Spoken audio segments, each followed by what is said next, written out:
Senin pagi, 19 Oktober 1987.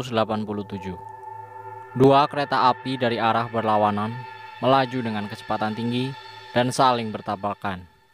Kejadian itu terjadi di desa Pondok Betung, sekitar 4 km dari stasiun Kebayoran Lama, yang merupakan kawasan pinggir barat Jakarta Selatan.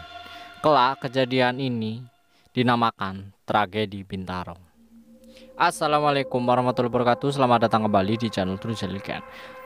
Pada video kali ini channel Trujelikan akan membahas kembali tentang tragedi Bintaro yang cukup menjadi sebuah tragedi dahsyat dalam dunia perkereta apian di Indonesia.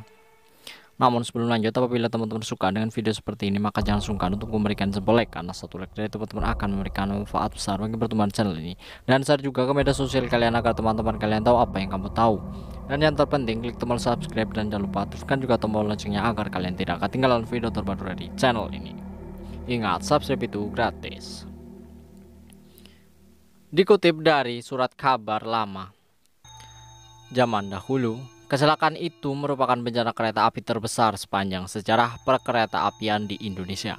Saat itu, kereta api KA 225 dari Rangkas Bitung, Jawa Barat yang membawa 700 penumpang bertabrakan dengan kereta api KA 220 yang datang dari stasiun Tanah Abang, Jakarta Pusat dengan 500 penumpang.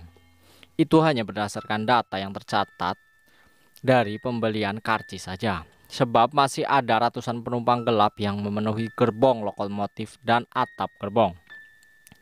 Sampai dengan Senin tengah hari sudah ada lebih dari 100 korban yang tewas, sementara 300-an orang mengalami luka berat dan ringan. Angka ini dipastikan bertambah sebab di dalam gerbong masih ada 20-an korban meninggal tapi belum bisa dievakuasi. Sementara menurut Jawa Pos, kecelakaan itu setidaknya merenggut 156 nyawa dan 300 korban mengalami luka-luka.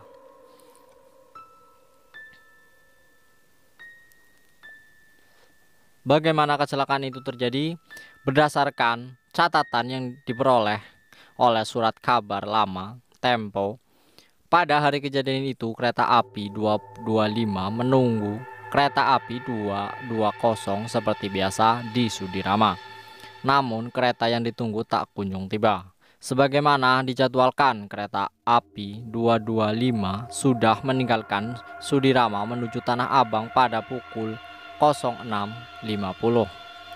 Karena kereta api 220 tak kunjung terlihat, maka kereta api 225 memutuskan untuk berjalan. Saat itulah petugas pengatur perjalanan kereta api atau pada saat itu PPKA Jamhari menerima pemberitahuan dari petugas PPKA Stasiun Sudirama Umriyadi bahwa kereta api 220 telah berangkat menuju Sudirama.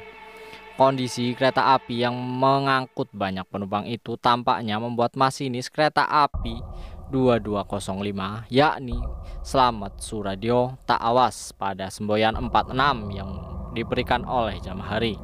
Akibatnya ia salah menangkap sebagai instruksi untuk berangkat. Kala itu kereta api 225 dimasinisi oleh Slamet Sudaryo.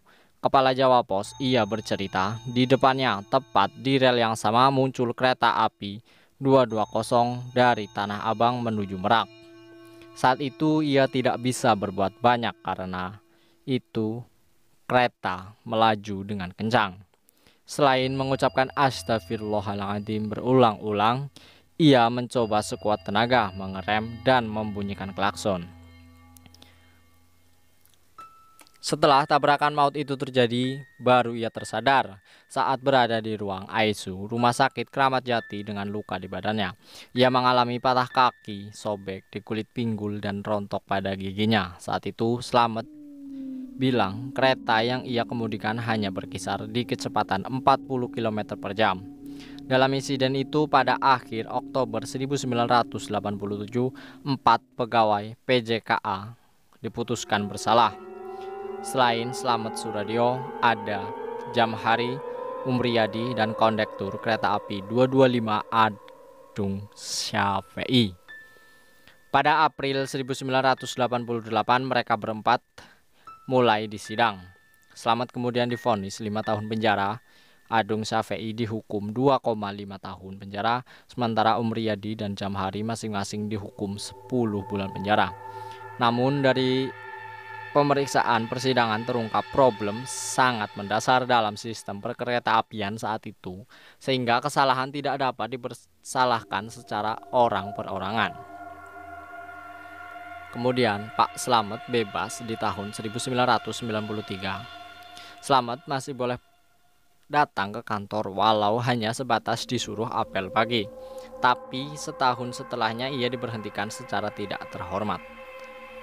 Padahal ia sudah bekerja di PJKS atau yang sekarang sudah diganti dengan PT Kereta Api atau PT KAI sejak tahun 1964 dan mulai menjadi masinis sejak 1971.